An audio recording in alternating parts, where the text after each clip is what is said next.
The human fleet arrived in orbit around the Zelkan homeworld exactly 72 hours after Admiral Jake Morrison's ultimatum. The planet below held 40 billion aliens who had never seen their empire challenged by any opponent. Their world was protected by defensive systems that had been built over centuries of conquest, designed to repel any conceivable attack. But the Zelkans had never conceived of an enemy like humanity. High Commander Zethkra stood on the bridge of his flagship as it emerged from the planet's defensive grid to meet the human fleet. The Zelkan leader was nearly 4 meters tall with natural armor that gleamed like polished metal. He had commanded the Empire's forces for over 200 years and had overseen the conquest of dozens of species. None of them had ever forced him to negotiate. Jake Morrison met the Zelkan commander aboard a neutral station that had been hastily constructed in the space between the opposing fleets.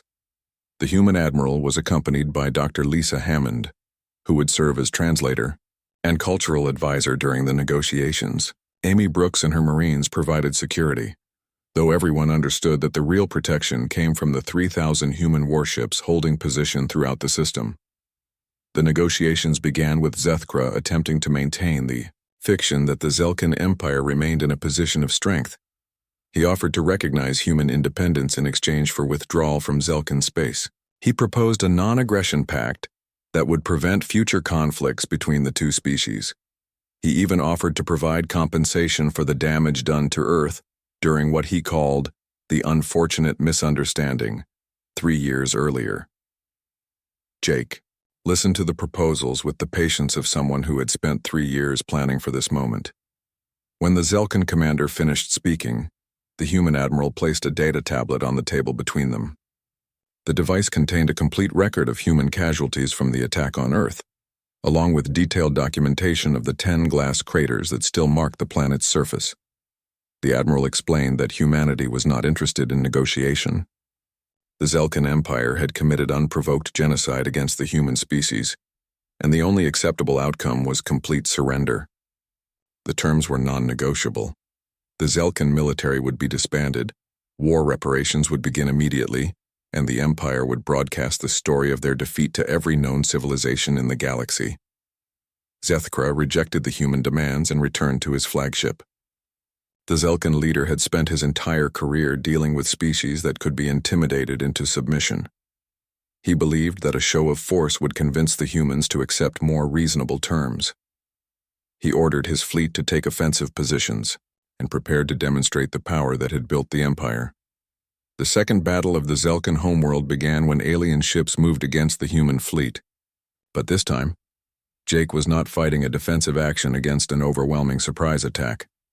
The human force had been designed and trained specifically to defeat Zelkan military doctrine. Every ship captain knew their role in a battle plan that had been rehearsed countless times during the journey to the alien homeworld. The UES Retribution led the human attack against the Zelkan flagship. Danny Rodriguez had built the massive warship to survive exactly this kind of confrontation, and his engineering proved even more successful than during the previous battles.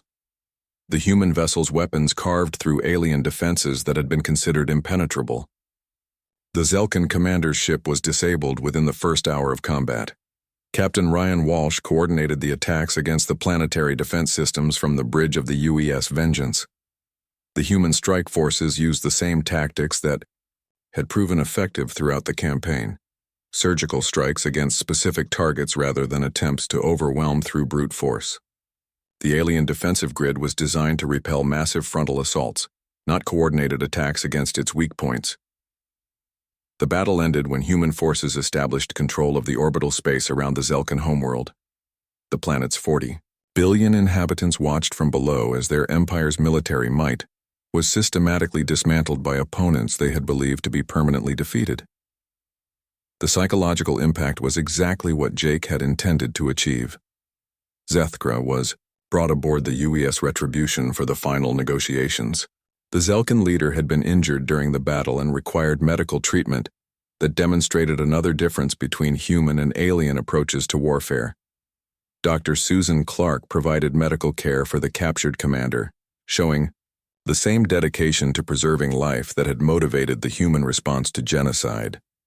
The surrender terms were signed in the ship's main conference room, with representatives from the human fleet and the surviving Zelkan commanders present as witnesses. The document was transmitted simultaneously to every human colony and every world in the former Zelkan Empire. The species that had considered themselves the galaxy's supreme military power had been forced to surrender by opponents they had dismissed as inferior. The immediate aftermath of the surrender focused on preventing chaos in the territories that had been under Zelkan control. 47 different species had been forced into compliance with the Empire, and many of them began to rebel as soon as news of the surrender reached their homeworlds. Human forces worked to maintain order while allowing these species to regain their independence. Dr. Lisa Hammond led the post-war reconstruction effort, working with former Zelkan scientists to develop technologies that could benefit all species. The aliens possessed advanced knowledge in several fields that could be combined with human innovation to create new solutions for galactic civilization. The partnership was tense at first, but gradually developed into genuine cooperation. President Helen Martinez announced the establishment of the Terran Accords during a ceremony held in the rebuilt city of New London. The memorial site had been chosen deliberately to remind everyone of the cost of the war. The Accords established principles that would govern humanity's interactions with other species, peaceful coexistence when possible, but overwhelming retaliation against any who chose genocide. The 10 glass craters on Earth were transformed into memorial gardens that honored the 2.8 billion people who had died in the Zelkan attack. But the memorials also served another purpose. They reminded every human and every alien visitor of what happened to species that mistook human compassion for weakness. The gardens were beautiful and peaceful, but their very existence carried a message about human determination. Construction began on New Earth cities that incorporated both human and alien architectural principles. The rebuilt population centers were designed with deep shelters and advanced defensive systems, ensuring that humanity would never again be caught unprepared for attack. The planet's population grew to 15 billion within 5 years of the war's end, making it more populous than ever before. Admiral Morrison established the Galactic Peace Corps, an organization dedicated to preventing the misunderstandings that had led to the Zelkan attack. The diplomatic service was staffed by humans who understood both the importance of peaceful relations and the necessity of maintaining the military strength to deter aggression.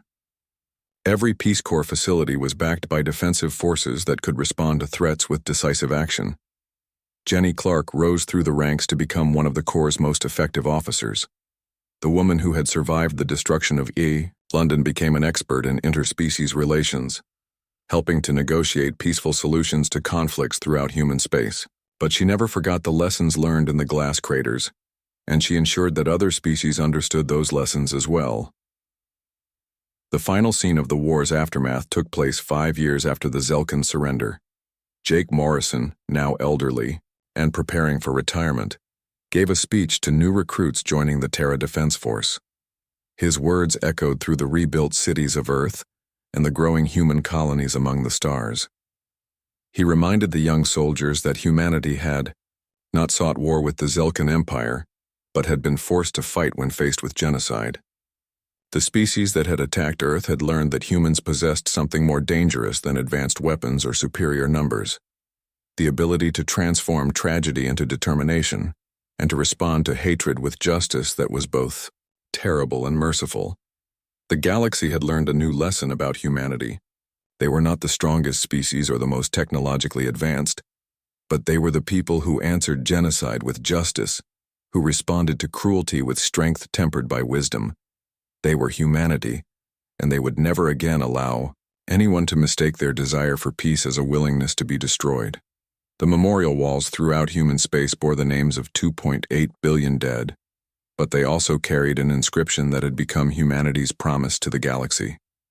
We mourn our dead, we forgive our enemies, we remember our lessons, and we never ever surrender. The human fleet arrived at the edge of Zelkan space after 3 months of silent travel through the darkness between stars. Admiral Jake Morrison stood on the bridge of the UES Retribution, watching the sensor displays that showed the first Zelkan installations within striking range. The Empire had built their border defenses assuming that any threat would be detected long before reaching their territory. They had not planned for an enemy that could approach undetected. Captain Ryan Walsh commanded the strike cruiser UES Vengeance, leading the first wave of attacks against Zelkan military outposts. His ship had been one of the exploration vessels that received news of the Earth attack 3 years earlier. Now it carried weapons designed specifically to penetrate Zelkan shields and armor. Ryan felt the weight of 2.8 billion dead as his ship approached its first target.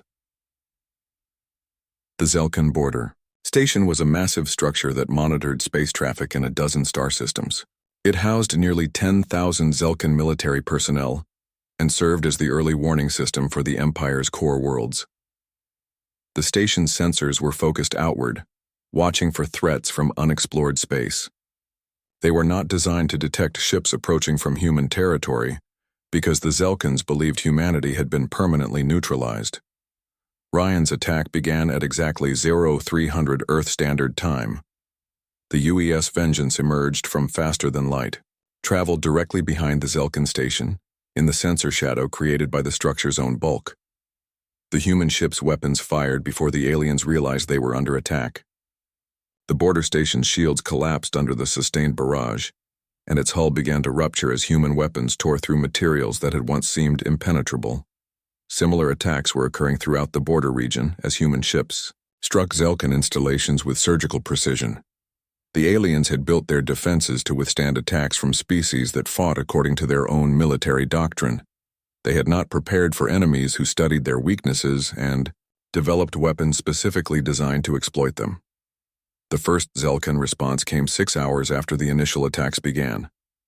Empire battle fleets moved toward the border region, expecting to find the scattered remnants of whatever species had been foolish enough to challenge Zelkan power.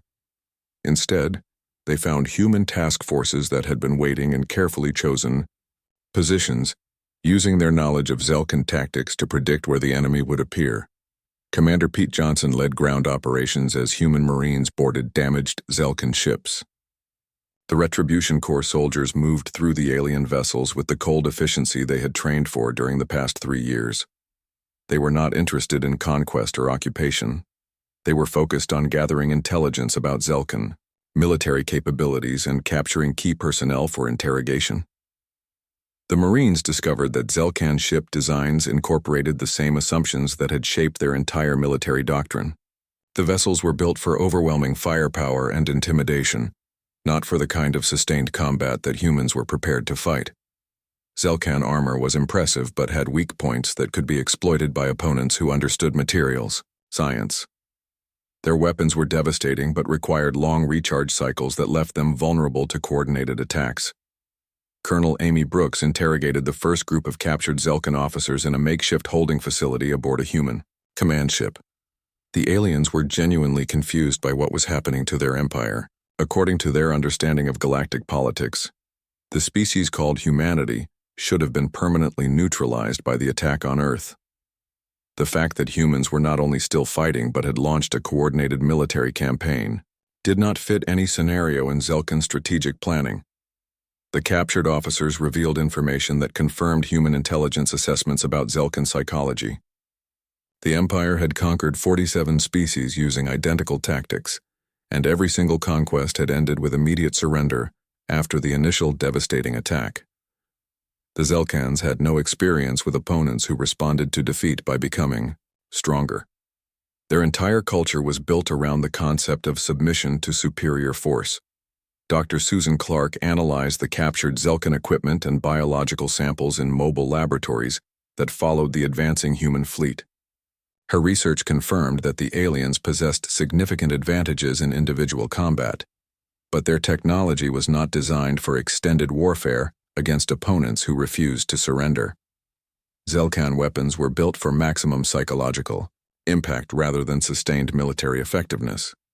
The human advance continued deeper into Zelkan space as more border installations fell to coordinated attacks. Admiral Morrison received reports from throughout the combat zone, indicating that the aliens were struggling to adapt their tactics to face an enemy that fought differently than any opponent they had previously encountered. Zelkan commanders were requesting reinforcements and new strategic guidance from their superiors in the Empire's core worlds.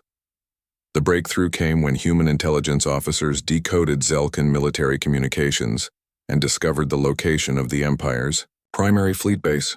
The installation was built around a massive artificial structure that served as both a shipyard and a command center for military operations throughout Zelkan space. Destroying the base would cripple the Empire's ability to coordinate resistance against the human advance. Jake planned the attack on the fleet base as a demonstration of human capabilities that would force the Zelkan leadership to take the threat seriously. The operation would involve the entire human fleet working in coordination to overwhelm the base's defenses and capture or destroy the ship stationed there. It would be the largest military action in human history. The battle for the Zelkan fleet base lasted 18 hours and involved over 2,000 ships from both sides. Human vessels used tactics that confused and disrupted the alien defense systems. They attacked in small groups that appeared and disappeared before the Zelkans could respond effectively. They targeted specific subsystems rather than attempting to destroy entire ships, creating maximum disruption with minimal resources. The turning point came when the UES Retribution engaged the Zelkan flagship in direct combat. Danny Rodriguez had designed the human ship to survive exactly this kind of confrontation, and his engineering proved successful. The Retribution's weapons penetrated the flagship's defenses, while its armor withstood the alien counterattack. When the Zelkan command ship was destroyed, the remaining enemy vessels began to retreat in disorder. Human forces captured the fleet base after the defending ships withdrew. The facility contained detailed records of Zelkan military operations throughout the Empire, including the planning documents for attacks against other species. Amy Brooks found files that showed the Zelkans were preparing to launch strikes against 6 different civilizations, including the peaceful Altarian Federation that had been attempting to negotiate with the Empire. The captured records also revealed the location of the Zelkan homeworld and the size of the forces defending it. The planet held 40 billion aliens and was protected by the largest concentration of military assets in the Empire. But the defenses were designed to repel attacks from species that would surrender after suffering heavy casualties. They were not prepared for opponents who would continue fighting until they achieved total victory. Jake made the decision that would define the final phase of the war. The human fleet would proceed to the Zelkan homeworld and demand the complete surrender of the Empire.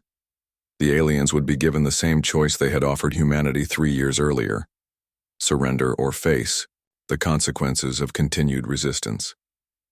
As the human fleet departed the captured base and began the journey toward the heart of the Zelkan Empire, Jake broadcast a message on all frequencies used by the aliens.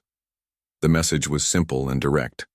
You killed 2.8 billion of our people without warning or provocation. We will accept nothing less than your complete surrender. You have 72 hours to respond before we arrive at your homeworld. The response came within 6 hours. Hi. Commander Zethkra, the supreme leader of the Zelkan Empire, agreed to negotiations. 2 years had passed since the Zelkan attack, and Earth looked nothing like the peaceful world it had once been. The planet had become the center of the largest military buildup in human history. Every continent hosted massive construction projects that stretched from the surface deep into the ground. Humanity had learned the hard way that being peaceful did not guarantee safety. Chief Engineer Danny Rodriguez stood on the observation deck of the Titan Yards, humanity's new orbital shipyard. The facility floated in space beyond the moon, hidden from casual observation by anyone who might be watching Earth. Danny had spent the last 18 months designing and building something that had never existed before: a human warship capable of challenging Zelkan technology. The UES Retribution stretched 5 kilometers from bow to stern, making it the largest vessel humans had ever constructed. The ship incorporated every lesson learned from studying the wreckage of the Zelkan attack weapons. Its hull was made from materials that could withstand the same sterilization beams that had turned Earth's cities into glass. Its weapon systems were designed to punch through any defense that Zelkan science could create. Danny walked through the ship's corridors during the final construction phase. The Retribution was not just a warship. It was a statement of human determination made manifest in metal and energy. Every system had been designed by people who had lost family and friends in the attack. Every weapon had been calibrated by engineers who would never forget the sight of those 10 glass craters. Dr. Susan Clark led the xenobiology research team that had spent 2 years studying everything humanity knew about Zelkan physiology and psychology. The team worked in underground laboratories beneath the Australian outback, where they could conduct their research without any chance of detection. Susan had been a peaceful researcher before the attack. Now she was developing ways to kill aliens more efficiently. The Zelkans were physically impressive by human standards. They stood nearly 3 meters tall and possessed natural armor that could stop most human small arms. Their psychology was built around concepts of dominance and submission that made them extremely effective at conquering other species. But Susan had found weaknesses that could be exploited. Zelkan culture had never developed concepts of guerrilla warfare or asymmetric tactics. Their entire military doctrine was based on overwhelming force applied directly against enemy strongholds. They expected other species to fight the same way, which meant they had no experience dealing with opponents who used different approaches. More importantly, Susan discovered that Zelkan psychology was not prepared for enemies who refused to surrender after being defeated. The Empire had conquered 47 different species over the last 1,000 years, and every single conquest had followed the same pattern: devastating first strike, demand for surrender, immediate compliance.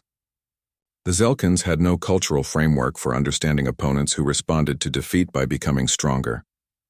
Commander Pete Johnson ran the training programs for humanity's new military forces. The Retribution Corps was not designed to be a traditional army.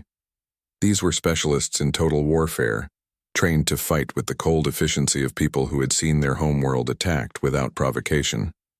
Pete had been a career military officer before the Zelkan attack, but the Corps represented something beyond anything he had experienced.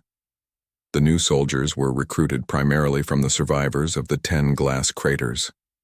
These people had lived through the sterilization beams and emerged with a clear understanding of what the Zelkans were capable of doing. They trained with an intensity that impressed even veteran instructors. Every exercise was treated as preparation for the moment when they would face the aliens who had murdered their families. Jenny Clark had become one of Pete's most promising officers. The young woman who had survived the destruction of London now commanded a battalion of soldiers who shared her experience. They drilled in environments that simulated Zelkan ship interiors. They practiced boarding actions against opponents who were faster and stronger than humans. They learned to fight with weapons designed specifically to penetrate Zelkan armor. The human colonies had transformed themselves into an integrated war machine that stretched across 12 star systems. Mars had become the primary production center for military equipment. The Red Planet's factories worked around the clock to produce everything from personal weapons to starship armor. The civilian mining operations had been converted to military use, with every gram of extracted material going toward the war effort. The asteroid belt had become humanity's ammunition factory. Automated mining platforms extracted metals and rare elements needed for the new weapon systems. The low-gravity environment allowed for the construction of massive projectile weapons that would have been impossible to build on a planet. Some of the larger asteroids had been hollowed out and converted into mobile weapons platforms. Europa's research stations had developed new technologies that pushed the boundaries of human science.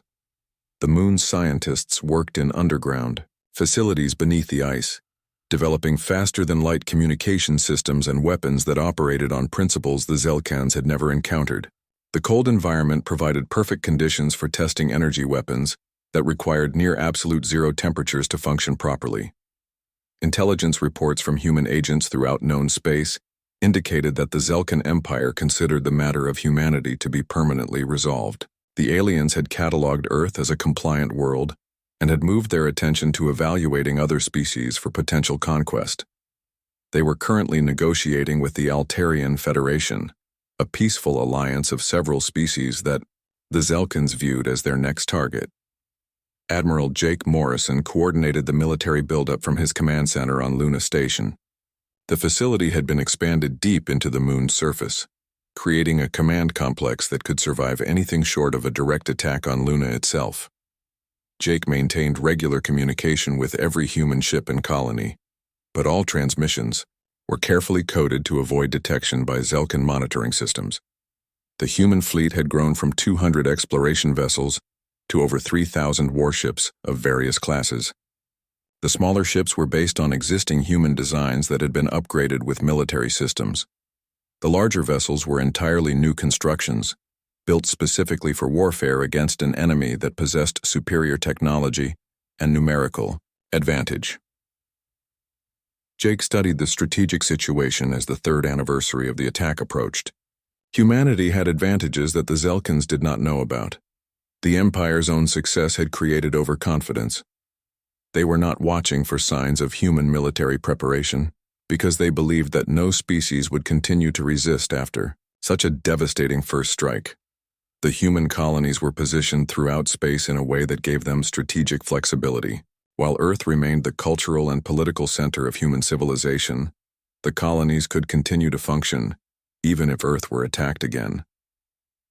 The Zelkans had failed to understand that humanity had spread too far to be destroyed by attacking a single world. Dr. Lisa Hammond completed her analysis of Zelkan military doctrine and presented her findings to the human command staff. The Empire's forces were organized around the concept of quick, decisive victories against opponents who would surrender after minimal resistance. Their ships were designed for overwhelming firepower rather than sustained combat. Their troops were trained for occupation duty rather than extended warfare. The Zelkans had another weakness that could be exploited. Their empire was built on the submission of conquered species, not on the loyalty of willing allies. Most of the races under Zelkan control had been forced into compliance and would likely rebel if given the opportunity. A successful human attack against Zelkan forces might inspire other species to join the fight. As the preparations entered their final phase, Admiral Morrison received authorization for Operation Payback. The human fleet would leave their staging areas and move toward Zelkan space under strict communications silence. The operation would either result in justice for the 2.8 billion people who had died in the attack, or it would result in the complete destruction of human civilization. Jake looked out at Earth from Luna Station one last time before the fleet departed. The blue world still bore the scars of the Zelkan attack, but it had become something more than it had been before. Earth was now the heart of a civilization that refused to be destroyed by those who mistook peace for weakness. The first week after the attack felt like the longest year in human history. Earth's remaining 9 billion people struggled to understand what had happened to their world. The 10 glass craters that had once been humanity's greatest cities now reflected sunlight like mirrors, creating strange patterns of light across the continents. Dr. Kevin Turner had been working in his laboratory beneath Chicago when the attacks came. The underground research facility had protected him from the Zelkan weapons, and now he found himself leading the scientific effort to understand what had been done to Earth. The quantum physicist spent his days analyzing the glass craters, looking for any clue about Zelkan technology. What he found disturbed him more than the attack itself. The weapons had been designed with perfect precision. Each crater was exactly 50 kilometers in diameter. The glass was formed in layers that created specific optical properties.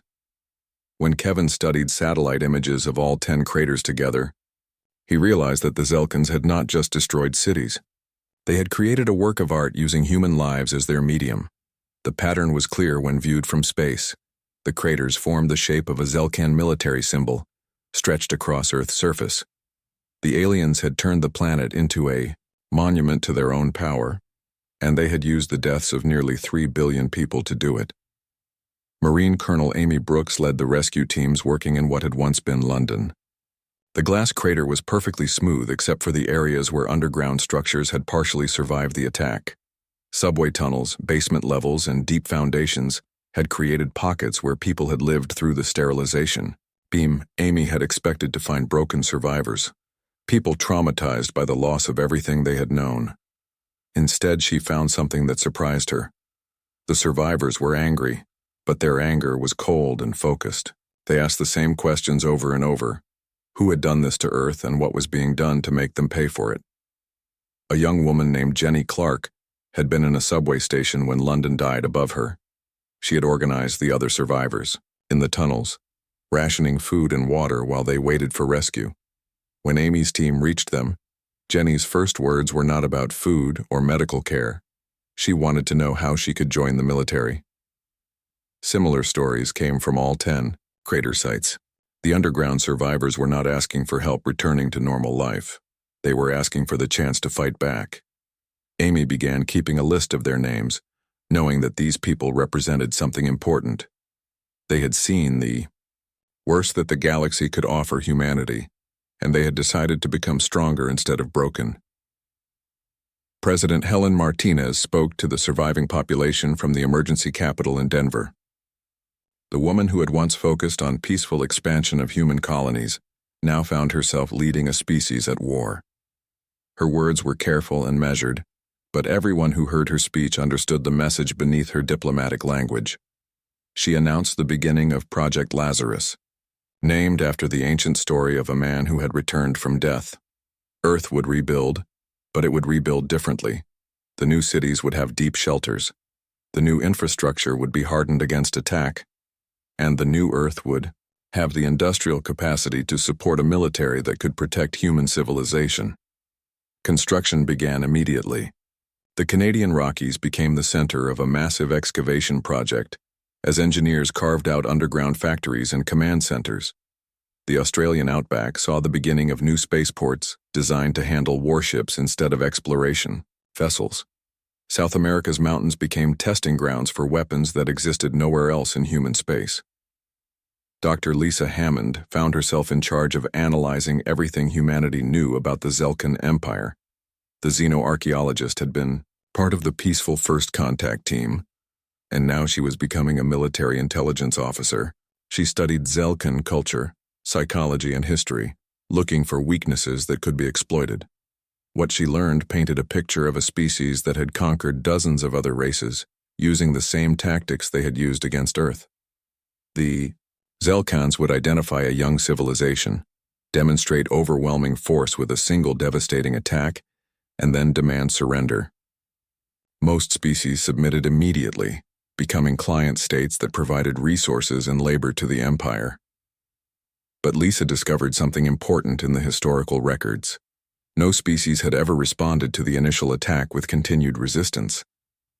The Zelkans had built their entire military doctrine around the assumption that one show of force would end any conflict before it truly began. They had never fought a war against an opponent who refused to surrender after the first battle. Captain Ryan Walsh returned to Earth with his crew aboard the UES Horizon. The exploration vessel had been refitted with what weapons could be installed during the journey home. It was not much compared to Zelkan technology, but it represented something more important than firepower. It showed that humanity was not hiding in fear. Ryan met with Admiral Jake Morrison at Luna Station to discuss what his crew had learned during their time in deep space. The human colonies were not surrendering as the Zelkans had demanded. Mars was converting its mining operations to produce military supplies. The asteroid belt was becoming a weapons factory. Europa was developing new technologies that pushed beyond everything humanity had achieved before. The colonies had something else to offer. They were far enough from Earth to continue research and development without Zelkan observation. Scientists, who had been working on peaceful projects, were now focused on military applications of their discoveries. Fusion reactors became the power source for new types of weapons. Faster-than-light communication systems became the backbone of a military network that could coordinate across multiple star systems. Jake began receiving reports from human intelligence officers who had been monitoring Zelkan communications. The Empire considered the matter of humanity to be finished. Their records showed Earth as compliant, with all human expansion halted as demanded. The Zelkans had moved on to evaluating other species for potential conquest. This assumption became the foundation of human planning. If the Zelkans believed that humanity was defeated, they would not be watching for signs of military preparation. The Empire's own success had created a blind spot that human strategists could exploit. General Patricia Hayes coordinated the military buildup from her command center deep beneath the Canadian mountains. She had served in conflicts before the Itabi Zelkan attack, but always with the understanding that war was something to be ended as quickly as possible. This time was different. This war would not end until the Zelkins understood exactly what they had awakened when they chose to attack Earth without provocation. The General established training programs that went beyond traditional military doctrine. The new recruits were not being trained to fight a defensive war. They were being prepared for something that humanity had never attempted before, a war of total retribution against an alien empire that had committed genocide against their species. As the second anniversary of the attack approached, Earth had been transformed. The memorial gardens that grew around each glass crater honored the dead, but they also served as recruitment centers for the growing military. The names of 2.8 billion people were carved in stone, and beneath those names was a simple promise. We will not forget. We will not forgive. We will not surrender. Admiral Jake Morrison stood in the command center of Luna Station, watching the screens that showed Earth floating peacefully in the darkness of space. The year was 2387, and humanity had spread to 12 star systems beyond their home. Earth still held 12 billion people, making it the heart of human civilization. Jake had spent 30 years protecting that blue world, and he never got tired of seeing it from his station on the moon. The morning started like any other. Coffee was brewing in the station mess hall. Communications officers were checking reports from human colonies scattered across nearby stars. Dr. Lisa Hammond was reviewing her notes about the Zelkan Empire, the alien race that humans had met 6 months ago. The first contact had gone well enough, though the Zelkans seemed to think humans were just another young species that would never amount to much. Jake was reading the weekly supply report when Lieutenant Carol Davis called out from her station. Her voice carried a note that made everyone stop what they were doing. 10 objects were approaching Earth at incredible speed. The computers were still calculating their origin when the sensors identified them as artificial constructs bearing Zelkan energy signatures. Jake moved to the main display and watched the tracking data stream across the screen. The objects were massive, each one the size of a city block. They were moving at nearly the speed of light, and their path led directly to Earth.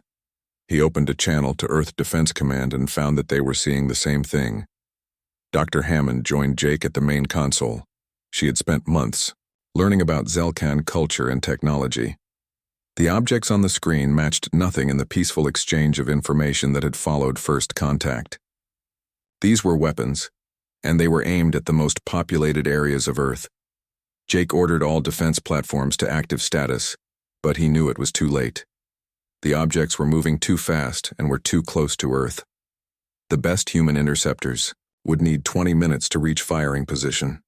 The Zelkan weapons would reach Earth in less than 5 minutes. He opened communication channels to every human ship within range of Earth. Captain Ryan Walsh answered from the deep space vessel, HFY Horizon near Alpha Centauri. His crew of 47 people represented just one of dozens of human ships scattered across known space. Jake wanted to warn them all about what was coming.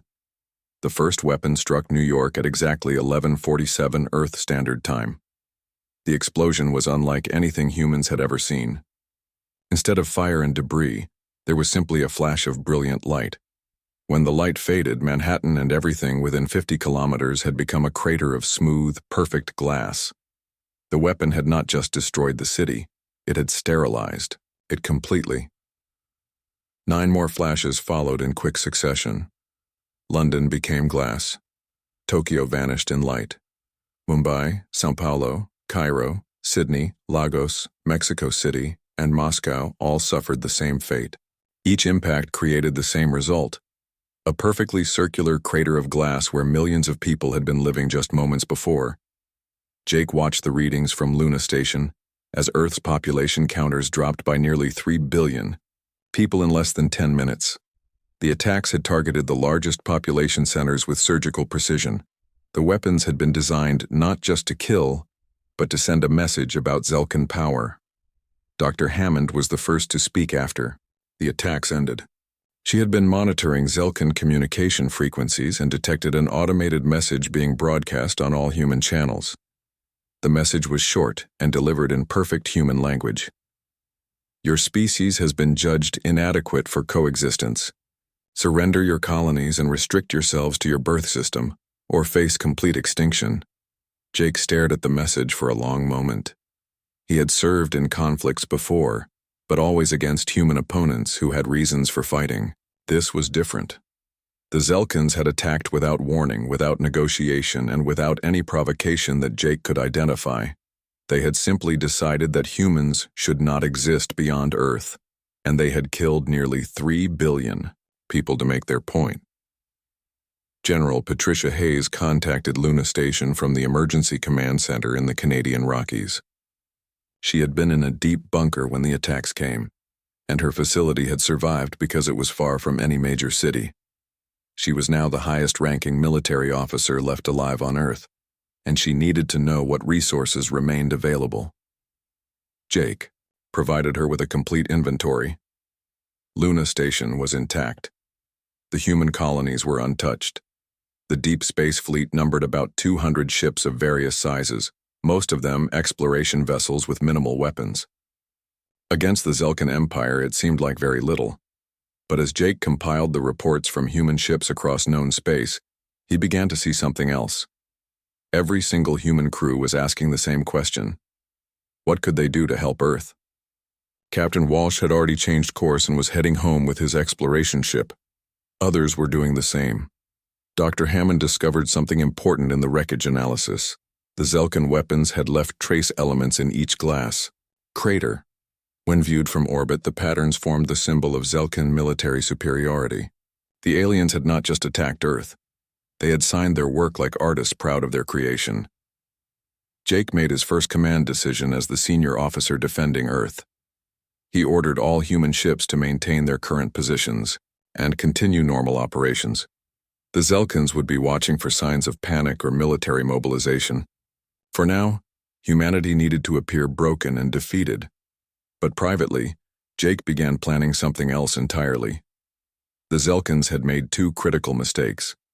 They had assumed that one devastating attack would break human spirit, and they had given humanity a clear target for justice. As Jake watched the rescue operations beginning in the glass craters of Earth, he realized that the Zelkins had awakened something in humanity that they did not understand. The survivors emerging from underground shelters shared a look that Jake recognized. It was not the look of a defeated people. It was the look of people who had just learned exactly what they were capable of when pushed beyond all reasonable limits. Earth would mourn its dead, but it would not surrender.